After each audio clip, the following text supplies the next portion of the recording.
O Ministério Público, junto ao Tribunal de Contas da União, pediu para a Corte determinar a imediata devolução de todos os presentes que o ex-presidente Jair Bolsonaro recebeu de autoridades estrangeiras. Gabriela Prado chega com mais informações ao vivo. Oi, Gabi, boa tarde para você. Oi, Lu, boa tarde a você, boa tarde a todos. O subprocurador-geral Lucas Rocha Furtado diz na decisão que esses itens deveriam estar incorporados ao patrimônio público da União, porque também são itens de alto valor. Ele lista pelo menos 11 presentes que Jair Bolsonaro teria recebido durante o mandato de autoridades estrangeiras, entre eles uma maquete do Taj Mahal feita em mármore branco que foi dada de presente a Bolsonaro pelo governo da Índia em uma viagem em 2020. Esse presente tem o valor convertido em reais, uma estimativa de quase 60 mil reais. Então, o Bolsonaro vai precisar devolver agora esses itens. Além disso, o subprocurador pede para que se faça um levantamento de todos os presentes que foram recebidos durante os 4 anos da presidência de Bolsonaro. Nesse pedido, o subprocurador cita uma jurisprudência do Tribunal de Contas da União de 2016 que diz que esses presentes precisam ser incorporados exatamente no patrimônio público. Além de citar Bolsonaro, esse pedido também cita o presidente Lula. Ali diz que Lula, como todo mundo já sabe por causa do noticiário, usa um relógio que vale cerca de 80 mil reais, que foi dado de presente pelo ex-presidente da França, Jacques Chirac, e que Lula pode usar esse item agora, no momento em que ele ocupa a presidência, mas que depois ele não pode dispor desse item, ou seja, não pode levar com ele ou vender nem no Brasil, nem no exterior. Isso está lá nesse pedido do Ministério Público de Contas que foi divulgado. A gente procurou as assessorias tanto de Jair Bolsonaro quanto de Lula, mas ninguém quis se pronunciar sobre esse assunto, lembrando que esse assunto das joias entrou em pauta exatamente por causa de investigações de presentes que teriam sido dados a Bolsonaro e que foram desviados, não foram devidamente declarados tanto à Receita quanto ao patrimônio público da União. Luciana. Muito obrigada, Gabi. Vamos começar então o nosso bloco de debate. Hoje comigo mais uma vez José Eduardo Cardoso e Caio Coppola, os dois bem-vindos, boa tarde. Vou começar pelo Zé hoje. Ô Zé, a defesa de Jair Bolsonaro chegou até em algum momento cogitar pedir os presentes de volta como se fossem personalíssimos. Essa ordem do TCU encerra dúvidas de que os presentes não são personalíssimos? Boa tarde, Luciana. Boa tarde, Caio. Eu não diria que encerra dúvidas, porque não existiam dúvidas depois de 2016. Depois que o Tribunal de Contas da União fixou o regramento para essa questão dos presentes, fatalmente nós passamos a ter uma clara afirmação do que é público, do que é privado. E, portanto, me parece absolutamente natural, correto, devido que Jair Bolsonaro devolva tudo aquilo que, de acordo com a resolução do TCU, não pode ser, evidentemente, apropriado por ele, muito menos negociado. Nesse ponto, eu acho que o doutor Lucas Rocha Furtado, que é um membro do Ministério Público do Tribunal de Contas, professor da UNB, uma pessoa muito graduada juridicamente, toma uma decisão solicitando a devolução que é rigorosamente correta, ou seja, aliás, já devia ter devolvido. No fundo, a defesa de Jair Bolsonaro tenta agora confundir as coisas, dizer, não, isso é privado, poderia ficar com ele, etc, etc. Desde 2016, a situação ficou absolutamente clara. Teria que ter sido devolvido, como devolveu aquilo que estava catalogado por Lula e Dilma Rousseff. Aí vai se falar bem, mas o Lula está usando o relógio e tal. Isso foi anterior a 2016. E com um detalhe, nesse ponto foi muito elucidadora a fala do Dr. Lucas Furtado. Hoje ele é o presidente da República, ele pode usar esse relógio. Posteriormente, ele devolverá e incorporará ao patrimônio público. Ou seja, esse tipo de situação apenas pode ensejar uma tentativa de confusão pela defesa de Jair Bolsonaro.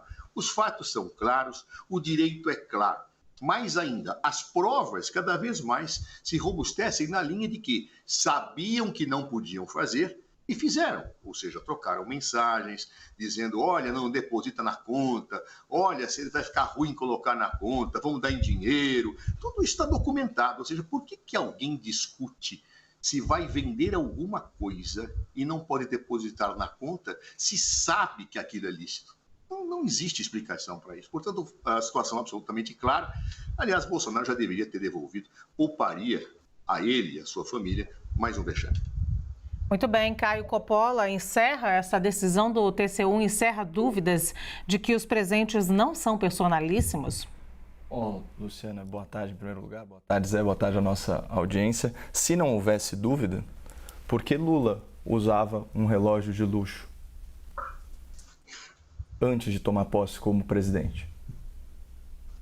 Porque eu cito aqui o exato trecho da reportagem da CNN, aspas. O procurador, citado aí pelo Dr. Zé Eduardo, diz que, como é de conhecimento, o atual mandatário do Palácio do Planalto, portanto Lula, tem usado um relógio Piaget avaliado em R$80 mil, dado de presente pelo ex-presidente da França. Cumpre notar que o senhor Lula, enquanto for presidente, poderá usar o relógio, mas não poderá dispor no Brasil nem no exterior. Aí aquela velha aula de direito civil, né, os 4 atributos da propriedade, né, gozar, fruir, dispor da coisa, né, inclusive com o direito de reavê-la caso a tenha tomado, né? E a gente está falando o quê? O que é a propriedade? É o poder pleno sobre a coisa, a submissão da coisa, de todas as suas relações jurídicas a uma pessoa. Portanto, o que o procurador diz aqui é muito claro. Olha, Lula não é o dono do relógio. O relógio não pertence a Lula. E ele estabelece, olha, na qualidade de presidente da República, ele pode utilizar esse item de luxo, mas só nisso. Portanto, resta estabelecido, por decorrência lógica, o peculato, nos termos em que está colocada a interpretação atual, ou pelo menos o viés de investigação, as suposições. Aqui é muito simples, ó. Peculato, apropriação ou desvio de dinheiro ou de bem móvel, certo? De que uma pessoa tem posse em razão do seu cargo, em proveito próprio ou proveito alheio. Então, pode ser até que atualmente o presidente da República não cometa nenhum ilícito, nenhuma contravenção, nenhuma infração administrativa usando o relógio. Mas até 31 de dezembro de 2022, antes da sua posse, ele não tinha direito. E como o próprio colocou, parece que esse é um presente aí da década retrasada. Então, são anos e anos em desacordo com as melhores práticas de administração pública. E ele teve bastante tempo, né, para, vamos dizer assim, alinhar a sua conduta com a jurisprudência mais recente do Tribunal de Contas da União, que é de 2016. Então, se não houvesse dúvidas sobre a natureza desses bens, se eles são personalíssimos ou não, por que então o ex-presidente Lula usava o relógio como se fosse proprietário dele? Então, a coisa não é tão simples quanto faz parecer o Zé Eduardo. É um debate até interessante do ponto de vista jurídico, mas o que eu acho básico, o princípio da isonomia, o pau que bate em Chico tem que bater em Francisco. Eu vou dar 30 segundos para vocês esgotarem aqui o relógio do Lula dado pelo presidente Jacques Chirac e depois eu vou partir para uma possível delação de Mauro Cid. Vai, Zé. Olha, eu achei interessante o presidente do Caio, só que ele esquece de duas coisas. Lula foi presidente de 2002 a 2010, a regra é de 2016. A regra não se aplica retroativamente. Ou seja, dali para frente, teve que ser cadastrado, fazer coisas. Senão, eu teria que falar com o Fernando Henrique, até Getúlio Vargas, quem sabe, então, até o Marechal Deodoro. É dali para frente, Caio, não retroage. Pau que bate em Chico, atinge Francisco, sem retroatividade. Claro? O que disse Lucas Furtado? Que o presidente da República ele pode utilizar, mesmo que se reconheça agora que essa situação ela é pública, é domínio público, Lula pode perfeitamente usar esse relógio hoje, ao contrário que você pedia que ele devolvesse outro dia o relógio. Não precisa. Ele é o presidente da República. Tá? É o que o Lucas Furtado disse. Agora, o que eu achei mais paradoxal é que você fala que Bolsonaro não cometeu crime e Lula cometeu? Não é a mesma regra? A diferença, Caio, é que o Jair Bolsonaro se apropriou depois de 2016. Depois, e mais, tentou vender patrimônio público. Aliás, não é que tentou. Ele vendeu e depois tentou recuperar. Então, aí você acusa Lula de peculato e Bolsonaro não. Você aplica retroativamente a regra do peculato. Não pode fazer isso. A lei penal não retroage. Está aplicando no passado. E aí, tudo para isentar Jair Bolsonaro, como se situações do Lula isentassem Jair Bolsonaro, são situações completamente diferentes do ponto de vista jurídico. Me desculpe. Você querer aplicar uma regra para o passado para punir alguém, sabe quem fez isso? O impeachment de Dilma Rousseff. Mesma coisa. Ou seja, o direito civilizatório moderno não admite retroatividade com caráter punitivo. Tem um minutinho para o Caio também. Isso aí só foram 30 segundos, Lu, no relógio Piaget do Lula. Passaram. Te dei um minuto, Caio, não reclama. Vamos lá, Zé. Se essa regra... Bom, em primeiro lugar, jurisprudência do TCU não é regra penal, Zé. Você sabe muito bem disso, pare de confundir a nossa audiência. Segundo lugar, não distorça as minhas palavras. O que eu disse é o seguinte: se houve crime de peculato no caso do Bolsonaro, houve crime de peculato no caso do Lula. E eu coloquei em aberto. Até porque isso está sujeito à interpretação aí dos nossos mais altos magistrados. Eles vão determinar o que é crime ou não. Se foi crime o do Bolsonaro, também é crime o do Lula, no caso do relógio, e em tantos outros casos que nós ainda não conhecemos. Esse é o primeiro ponto. E se essa regra não se aplicasse retroativamente, então, por que cargas d'água? O subprocurador-geral, que foi muitíssimo elogiado aí pelo senhor, teria afirmado perentoriamente que Lula só pode usar esse relógio ocupando o cargo da presidência da República. Aspas, cumpre notar que o senhor Lula, enquanto for presidente, portanto, não pode usar o relógio depois, porque ele não tem a propriedade sobre o relógio. Ou seja, quando Lula utilizou esse relógio, depois de 2016, ele estava incorrendo ou numa infração administrativa, ou em peculato culposo. Mesmíssima situação de Jair Bolsonaro. Eu nunca falei que um cometeu crime e o outro não. Os dois cometeram condutas muito similares. E o que vale para um tem que valer para outro, só isso. Muito bem, a regra... Zé, a regra é de 2016. Eu vou te dar mais 20 segundos para cada um, mas a gente precisa encerrar o debate do relógio do Lula para ir para o Cid. Mauro Cid, a possível delação. Mas é o seguinte, Zé, deixa eu falar o seguinte... Eu não posso aceitar que eu esteja iludindo a audiência. Peraí, Zé. Não significa iludir ninguém. Zé Eduardo. Dê a mim o mesmo respeito que eu. Você tem direito a ter o teu argumento e ter o meu argumento. Você não quer iludir a audiência, como eu também não quero.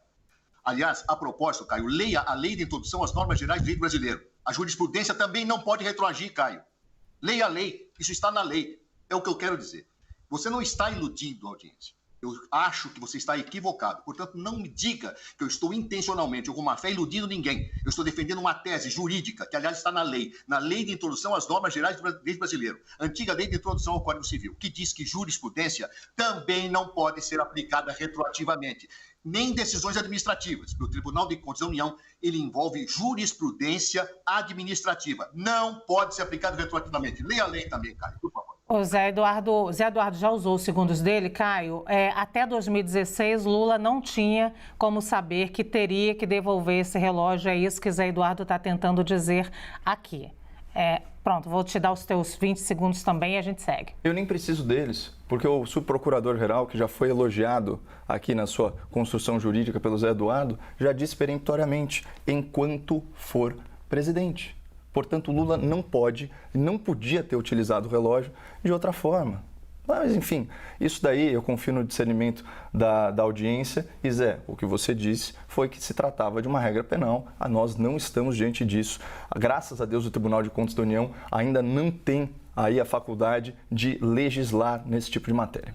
Eu vou seguir agora com essa informação aqui para a gente continuar o debate, ainda sobre o caso das joias. A gente fala agora sobre Mauro Cid. A delação do aliado de Bolsonaro é isolada do inquérito e a defesa do ex-presidente não terá acesso ao conteúdo. Pelo menos foi o que algumas fontes do Supremo Tribunal Federal e da Polícia Federal afirmaram à nossa analista aqui da CNN, Raquel Landim, nossa âncora. A notícia é destaque no site da CNN Brasil. Na última sexta-feira, os advogados de Jair e Michele Bolsonaro pediram acesso a todos os depoimentos já tomados pela PF. Entre os que responderam perguntas dos investigadores estão Mauro Cid, o pai dele, Mauro Lourena Cid, e Osmar Crivellati, também ex-ajudante de ordens de Jair Bolsonaro. Fontes do STF e da Polícia Federal explicaram, no entanto, que se for fechada uma delação Com qualquer um desses investigados, o processo será separado do inquérito das joias. Isso significa que a defesa de Jair Bolsonaro teria acesso apenas ao que for dito no âmbito do depoimento no caso das joias e não no processo de delação, que seguiria os trâmites de forma totalmente sigilosa. Procurada, a defesa de Jair Bolsonaro não se manifestou. Minha pergunta, e eu começo com o Zé: falta de acesso pode prejudicar a estratégia da defesa de Jair Bolsonaro, Zé? Pode, apenas quero dizer ao Caio que o artigo 23 da LINDB é exatamente o artigo que eu pedi que você lesse, que não permite que jurisprudência administrativa seja aplicada retroativamente. Leia a lei, Caio. Eu não estou querendo iludir ninguém quando eu falo isso. Aplicar o peculato para uma situação em que não era definida como crime antes é aplicar indevidamente a lei penal e aplicar indevidamente a lei administrativa, artigo 23 da LINDB. Estou citando a lei para que não se venha aqui a dizer que eu estou iludindo nenhuma pessoa. Pode haver discordância, Caio. Ilusão, não. Relativamente à questão do depoimento do senhor Mauro Cid, a autoridade tem todo o direito, por diversos dispositivos legais, inclusive pela súmula vinculante número 14 do Supremo Tribunal Federal, a dizer que ninguém terá acesso enquanto as diligências ainda estiverem em curso ou poderão projetar novas diligências. Portanto, Luciana, bem brevemente, é perfeitamente possível não se dar acesso àquilo que o senhor Mauro Cid depois, nesse momento, desde que aquilo que ele depois puder ensejar novas diligências. Há dispositivos legais à farta dizendo isso, súmula 14 do Supremo Tribunal Federal, o próprio artigo 7º, inciso 14, parágrafo 11 da Lei da Ordem dos Advogados do Brasil confirma isso, bem como ainda a própria Lei de Abuso de Autoridade confirma isso, ou seja, se tiverem diligências em curso, não é necessário dar esta possibilidade de acesso. Lei é claríssima, portanto é possível. Se for delação premiada, a lei autoriza a divulgação apenas após a denúncia, mas os advogados poderão ter acesso dentro daquilo que a legislação estabelece, se não houver diligência em curso. Portanto, se a autoridade policial entender, e a judicial no caso, o ministro Alexandre de Moraes entenderem que não devem dar acesso, estarão amparados na lei, desde que daquele depoimento ainda possam estar ocorrendo ou possam vir a ocorrer diligências futuras. Muito bem. Caio, a falta de acesso, então, a esse processo pode prejudicar a defesa de Jair Bolsonaro? Não, e eu concordo integralmente com a explicação do Zé sobre isso. Logicamente, nós discordamos aí sobre o ponto anterior. Peculato sempre foi peculato, né? Tanto que a fala do seu procurador é muito clara. Lula só pode usar este relógio na condição de presidente da República. Ele foi muito claro em relação a esse ponto, mas enfim, eu acho que a gente já exauriu o tema. No mais, eu concordo com tudo que o Zé falou, é perfeitamente razoável que ele não tenha acesso a esse depoimento. A gente está falando aqui de direitos, garantias fundamentais, obviamente nós defendemos aqui a ampla defesa, o contraditório, o juiz natural, que provavelmente está sendo desrespeitado nesse caso, mas é claro que o indivíduo ele tem que saber, ele tem que ter conhecimento daquilo que ele está sendo acusado, pelo que ele está sendo investigado, mas detalhes da investigação não cabem e ele vai ter ampla oportunidade de defesa uma vez oferecida a denúncia.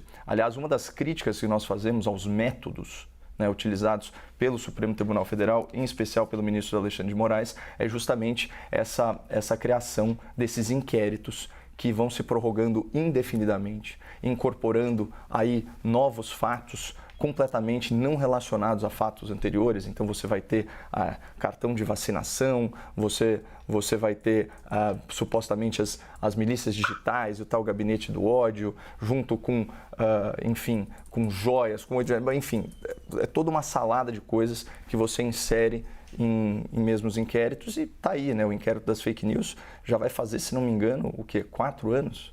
Né? Já é uma criança que daqui a pouco vai estar indo para a alfabetização. Então, essa é uma crítica que eu deixo registrada, mas simplesmente para usar o tempo de fala, já que eu concordo com tudo que o Zé falou do ponto de vista técnico. Muito bem, eu quero agradecer então a participação do Zé Eduardo e do Caio Coppola. Por hoje deu, amanhã tem mais então. Obrigada aos dois.